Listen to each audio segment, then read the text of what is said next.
नमस्कार। आज हम एक ऐसे सवाल पे बात करने वाले हैं जो शायद हम सब के मन में कभी ना कभी आता ही है। क्या अमीर बनना वाकई मुमकिन है?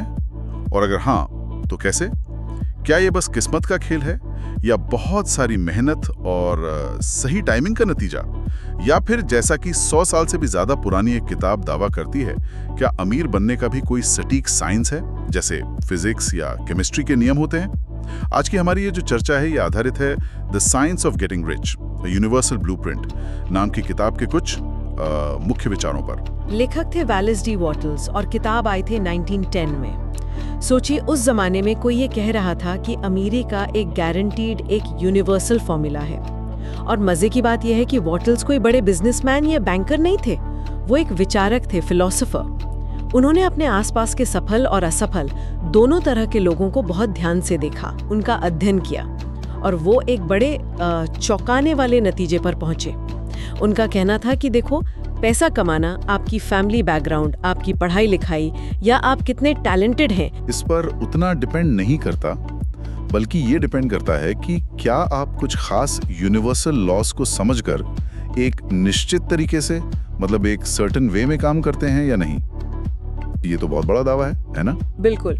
और ये दावा आज भी मुझे लगता है कि शायद पहले से भी ज्यादा प्रासंगिक है और थोड़ा उत्तेजक भी, क्योंकि ये उन आम धारणाओं को सीधी चुनौती देता है जो हमारे मन में पैसे और सफलता को लेकर बैठी हुई हैं। हम सब यही सुनते हैं ना कि अमीर बनना है तो या तो दिन रात एक कर दो, बहुत मेहनत करो, या फिर कोई बड़ा रिस्क लो, या बस किस्मत चमक जाए। वॉटल्स इन सबको एक तरफ रखते हैं और कहते नहीं, इसके पीछे एक विज्ञान है। तो आज हम यही समझने की कोशिश करेंगे कि वॉटल्स आखिर किस विज्ञान की बात कर रहे थे, उसका आधार क्या था और उनके हिसाब से ये काम कैसे करता है। ठीक है, तो चलिए फिर इस विज्ञान को थोड़ा खोलते हैं परत दर परत। वॉटल्स के सिद्धांत का सबसे बेसिक, सबसे बुनियादी आधार क्या है? वो कहते हैं कि ये जो पूरा यूनिवर्स है, हर चीज जो हमें दिखती है या नहीं भी दिखती, वो एक मूल सोचने वाले पदार्थ से बनी है, एक थिंकिंग स्टफ। आप इसे ऐसे समझ सकते हैं जैसे कोई मूल ऊर्जा हो या वो कच्चा माल जिससे सब कुछ बनता है। और सबसे जरूरी बात, ये जो सोचने वाला पदार्थ है ये निराकार है, फॉर्मलेस है, और ये हमारे विचारों को सुनता है, उन पर रिस्पॉन्ड करता है। हाँ, मतलब हमारे विचारों के प्रति संवेदनशील है। बिल्कुल। जरा सोचिए, हमारे आसपास जितनी भी इंसान की बनाई चीजें हैं, ये बिल्डिंग्स, गाड़ियां, कंप्यूटर, फोन, ये सब पहले किसी के दिमाग में एक आइडिया ही तो थे। किसी ने पहले इनकी कल्पना की, फिर उसे सच बनाने के लिए काम किया। वॉटल्स कहते हैं कि विचार ही वो पावर है जो इस थिंकिंग स्टफ को आकार देती है, उसे किसी खास रूप में ढालने का इंस्ट्रक्शन देती है। हाँ, लेकिन यहाँ एक बहुत जरूरी बात है जो वॉटल्स कहते हैं। क्या? कि सिर्फ हवा में सोचना या बस यूं ही कहना कि मुझे अमीर बनना है, ये काफी नहीं है। इस पर वो बहुत जोर देते हैं। वो कहते हैं कि आपके विचार एकदम साफ, स्पष्ट और उद्देश्यपूर्ण होने चाहिए, क्लियर, डेफिनेट और पर्पसफुल।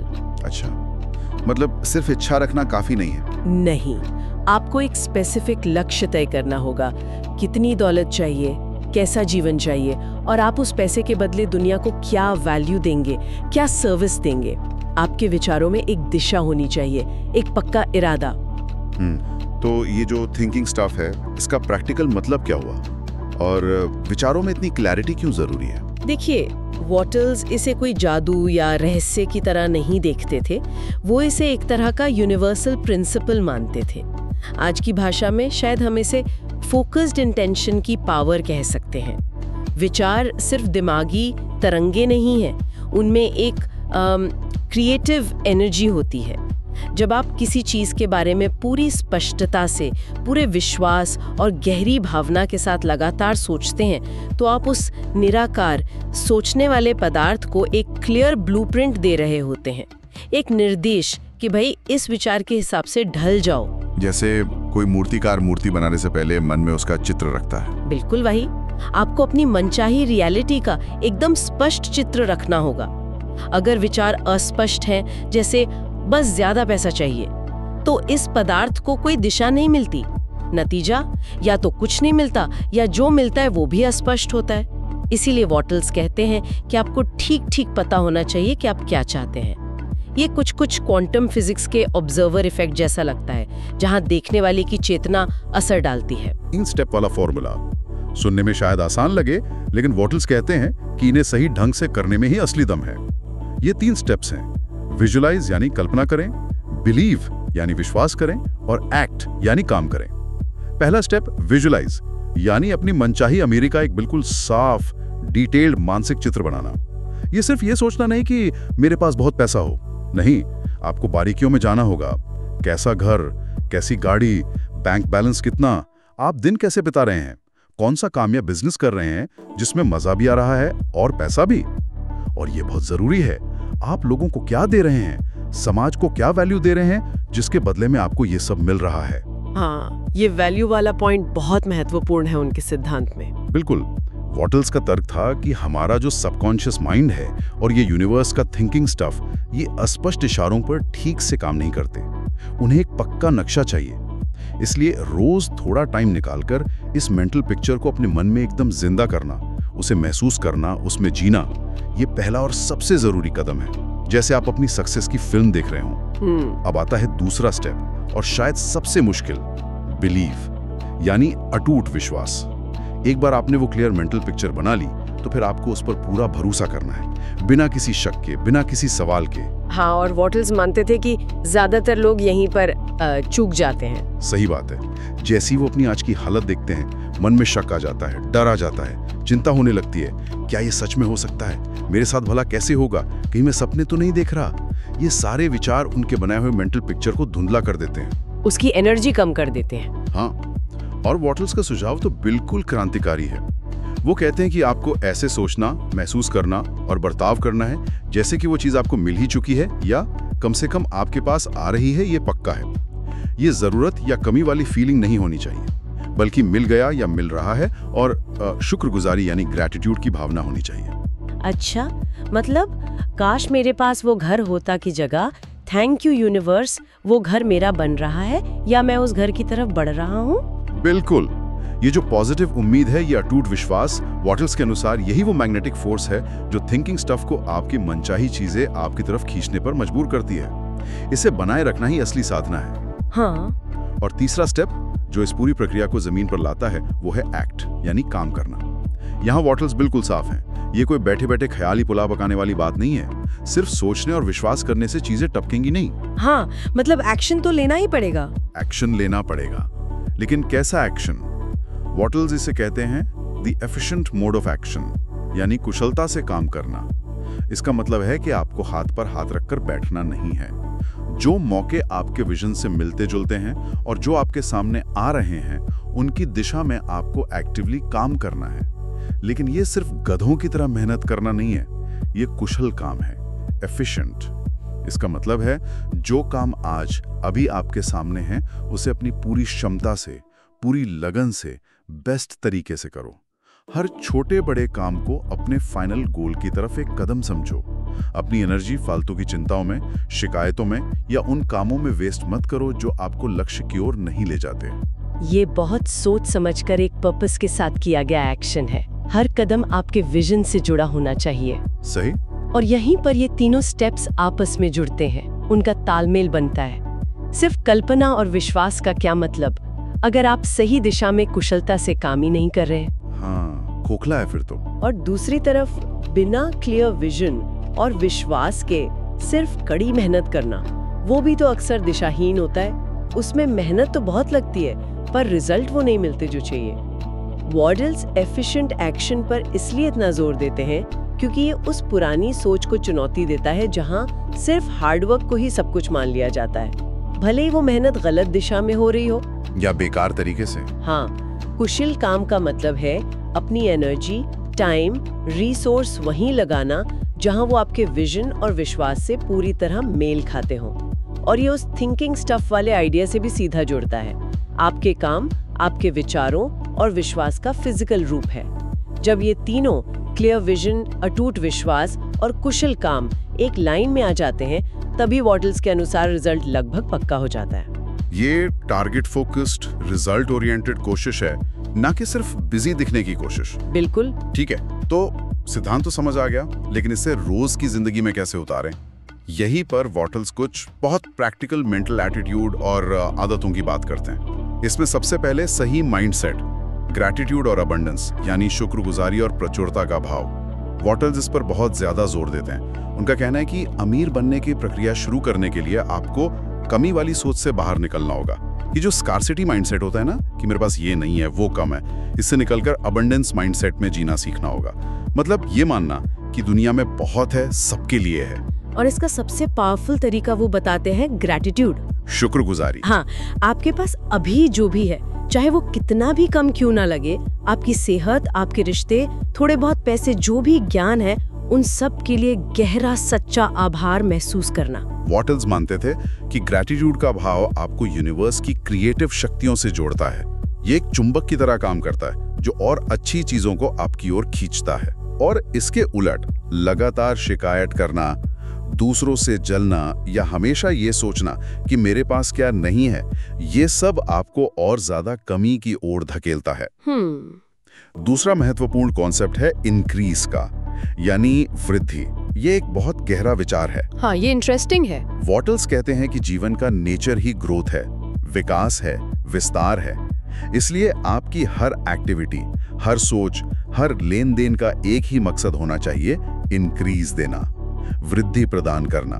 सिर्फ अपने लिए नहीं, बल्कि हर उस इंसान के लिए भी जिसके कांटेक्ट में आप आते हैं। अच्छा। अगर आप जॉब करते हैं तो सोचिए कि आप अपने काम से कंपनी या कस्टमर के लिए और ज्यादा वैल्यू कैसे क्रिएट कर सकते हैं, अपनी भूमिका से ज्यादा कैसे दे सकते हैं।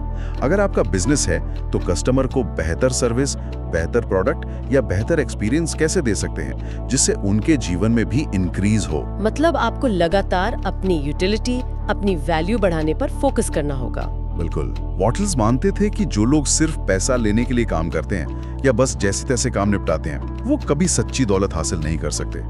हर चीज में और बेहतर और ज्यादा वैल्यूएबल बनने का भाव जरूरी है। और तीसरा एक बहुत ही क्रांतिकारी विचार है क्रिएटिव वर्सेस कंपेटिटिव माइंड का, यानी रचनात्मक बनाम प्रतिस्पर्धी दिमाग। वॉटल्स कहते हैं कि दुनिया के ज्यादातर लोग अनजाने में ही कंपेटिटिव मोड में जीते हैं। उनका सारा ध्यान इस पर होता है कि जो चीजें पहले से हैं उनमें से अपना हिस्सा कैसे बढ़ाएं, दूसरों से आगे कैसे निकलें, दूसरों को कैसे हराएं। वो मानते हैं कि दुनिया में रिसोर्स लिमिटेड है और सफलता का मतलब है दूसरों से छीनकर या उन्हें हराकर आगे बढ़ना। हाँ, एक जीरो सम गेम की तरह। सही। लेकिन वॉटल्स के अनुसार जो लोग वाकई सच्ची और टिकाऊ समृद्धि पाते हैं वो क्रिएटिव मोड में जीते हैं। बिल्कुल। उनका ध्यान मौजूदा चीजों को बांटने या छीनने पर नहीं होता, बल्कि नई चीजें बनाने, नई सर्विसेज देने, नई वैल्यू क्रिएट करने पर होता है। उन्हें अमीर बनने के लिए किसी और को गरीब बनाने की जरूरत नहीं है। उन्हें बस अपनी क्रिएटिविटी यूज करके कुछ नया, कुछ बेहतर बनाना है जो लोगों की जिंदगी में वैल्यू ऐड करे। ये मानसिकता अवसरों की कमी पर नहीं, बल्कि अनंत संभावनाओं पर आधारित है। आप दूसरों से मुकाबला नहीं कर रहे, आप अपनी कल्पना से कुछ नया रच रहे हैं। ये क्रिएटिव वर्सेस कंपेटिटिव वाला जो आइडिया है, ये पारंपरिक बिजनेस और इकोनॉमिक सोच को वाकई सीधी चुनौती देता है। ज्यादातर इकोनॉमिक मॉडल लिमिटेड रिसोर्स और जीरो सम गेम की धारणा पर ही तो चलते हैं। हाँ, कि एक का फायदा मतलब दूसरे का नुकसान। बिल्कुल। वॉटल्स का ये कहना कि सबके लिए पर्याप्त है और नई वैल्यू बनाओ, ये तो पूरा नजरिया ही बदल सकता है। इसके बहुत गहरे मतलब हैं। सोचिए, अगर लोग और कंपनियां सिर्फ मार्केट शेयर के लिए लड़ने के बजाय सच में नई वैल्यू बनाने, नई जरूरतें पूरी करने और इंक्रीज पर फोकस करें, तो सैद्धांतिक रूप से पूरी इकोनॉमी का साइज ही बड़ा हो सकता है, ज्यादा लोगों को फायदा पहुंच सकता है। हाँ, ये तो है। और ये सिर्फ बिजनेस की बात नहीं है, ये एक जरूरी सवाल उठाता है, क्या हम इस क्रिएटिव अप्रोच को जिंदगी के दूसरे हिस्सों में भी लागू कर सकते हैं, जैसे सामाजिक समस्याओं को सुलझाने में या पर्यावरण बचाने में, या रिश्तों में भी शायद। क्यों नहीं? अगर हम प्रॉब्लम्स को लिमिटेड रिसोर्स के लिए झगड़े के तौर पर देखने के बजाय क्रिएटिव सोल्यूशन ढूंढने के मौके के तौर पर देखें, तो शायद हमें ज्यादा बेहतर और टिकाऊ हल मिल सकते हैं। ये सोच कंपटीशन से कोऑपरेशन की ओर ले जाती है। बिल्कुल। और इन सिद्धांतों को सिर्फ समझने तक ही न रखें, बल्कि जिंदगी में उतारने के लिए कुछ प्रैक्टिकल तरीके भी हैं जिनका जिक्र मिलता है और जिन्हें बहुत से लोग आज भी इस्तेमाल करते हैं। जैसे कि विजन बोर्ड बनाना, अपने लक्ष्यों, सपनों की तस्वीरें या शब्द इकट्ठा करके एक बोर्ड पर लगाएं और उसे ऐसी जगह रखें जहां रोज नजर पड़े। यह आपके विजुअलाइजेशन को एक ठोस रूप देता है, उसे याद दिलाता रहता है। हाँ, ये काफी पॉपुलर है आजकल। और ग्रैटिट्यूड जर्नल लिखना, रोजाना सुबह या रात में कम से कम 3 से 5 चीजें लिखना जिनके लिए आप शुक्रगुजार हैं। ये धीरे धीरे आपकी डिफॉल्ट सोच को कमी से प्रचुरता की ओर शिफ्ट करने में मदद करता है। ये आदत डालना अच्छी बात है। और एक और चीज, वैल्यू एडिशन प्लान बनाना। थोड़ा टाइम निकालकर ये सोचना और लिखना कि अगले कुछ महीनों में, मान लीजिए 3 या 6 महीने में, आप अपने काम, अपनी स्किल्स या अपनी सर्विस में ऐसा क्या ठोस सुधार या बढ़ोतरी कर सकते हैं जिससे आपकी या आपके काम की वैल्यू सच में बढ़ जाए। अच्छा, ये इंक्रीज वाले सिद्धांत को एक्शन में बदलने का तरीका हुआ। बिल्कुल, सिर्फ विचार नहीं, एक्शन प्लान। तो इस सब का निचोड़ क्या निकलता है? अगर हम वॉटल्स के अमीर बनने के विज्ञान को कुछ मेन पॉइंट्स में समेटें तो ये 3 पिलर्स पर टिका है। पहला, स्पष्ट विजन। अपनी मनचाही समृद्धि का बिल्कुल साफ, डिटेल्ड और पॉजिटिव मेंटल पिक्चर बनाएं। विजुअलाइज। दूसरा, अटूट विश्वास। उस पिक्चर पर पूरा बिना शक वाला भरोसा रखें। शुक्रगुजारी के साथ महसूस करें कि वो या तो आपका हो चुका है या आपकी ओर आ रहा है। बिलीव। ये शायद सबसे मुश्किल है। हाँ। और तीसरा, कुशल कार्य। हर दिन अपने मौजूदा काम को बेस्ट तरीके से करते हुए पूरी एफिशिएंसी और पर्पस के साथ उस विजन की दिशा में लगातार आगे बढ़ें। Act efficiently. वॉटल्स का दावा था कि ये रास्ता शायद आसान ना लगे, क्योंकि इसमें हमारी पुरानी नेगेटिव सोच, आदतें और डर, इन सब को बदलना पड़ता है। हाँ, ये आसान नहीं है बिल्कुल। लेकिन उनका जोरदार मानना था कि अगर कोई इन नियमों का पूरी ईमानदारी और सटीकता से पालन करे तो उसका अमीर बनना उतना ही निश्चित है जितना कि 2 और 2 का जोड़ 4 होना। एक साइंटिफिक निश्चितता, ऐसा उनका दृढ़ विश्वास था। हाँ, हालांकि ये जोड़ना जरूरी है कि ये गारंटी पूरी तरह से इन नियमों के सटीक पालन पर निर्भर करती है। बिल्कुल। ये वाकई एक बहुत सोचने लायक और कुछ हद तक रैडिकल नजरिया है, खासकर जब ये 100 साल पहले लिखा गया था। और ये हमें एक आखिरी गहरे सवाल पर सोचने के लिए छोड़ जाता है। अगर हम वॉटल्स के इस मूल बात को सीरियसली लें कि हमारे विचार और विश्वास सच में हमारी बाहरी दुनिया को आकार देने में भूमिका निभाते हैं, तो क्या इससे सिर्फ पर्सनल पैसा कमाने से आगे बढ़कर भी कोई जिम्मेदारी हम पर आती है? अच्छा सवाल है। वॉटल्स इंक्रीज की बात करते हैं, यानी हर काम का मकसद जीवन को बेहतर बनाना, बढ़ाना होना चाहिए, चाहे अपना हो या दूसरों का। तो क्या इस इंक्रीज के आइडिया को सिर्फ अपने बैंक बैलेंस तक सीमित रखना काफी है, या फिर क्या इस सिद्धांत का इस्तेमाल क्लियर विजन, अटूट विश्वास और कुशल काम समाज की दुनिया की बड़ी समस्याओं को सुलझाने के लिए, एक ज्यादा न्यायपूर्ण और खुशहाल दुनिया बनाने के लिए भी किया जा सकता है? अगर क्रिएटिव माइंड सच में अबंडेंस पैदा कर सकता है तो उसकी सीमाएं कहाँ हैं? हाँ, ये एक ऐसा सवाल है जिस पर शायद हम सबको सोचना चाहिए। और इसी विचारोत्तेजक सवाल के साथ हम वैलेस वॉटल्स के अमीर बनने के विज्ञान पर अपनी आज की इस गहन चर्चा को यहीं खत्म करते हैं। ये सिद्धांत यकीनन हमें हमारी सोच, हमारे विश्वास और हमारे कामों के गहरे कनेक्शन पर सोचने का मौका देता है, चाहे हम इसके हर दावे से सहमत हो या ना हो।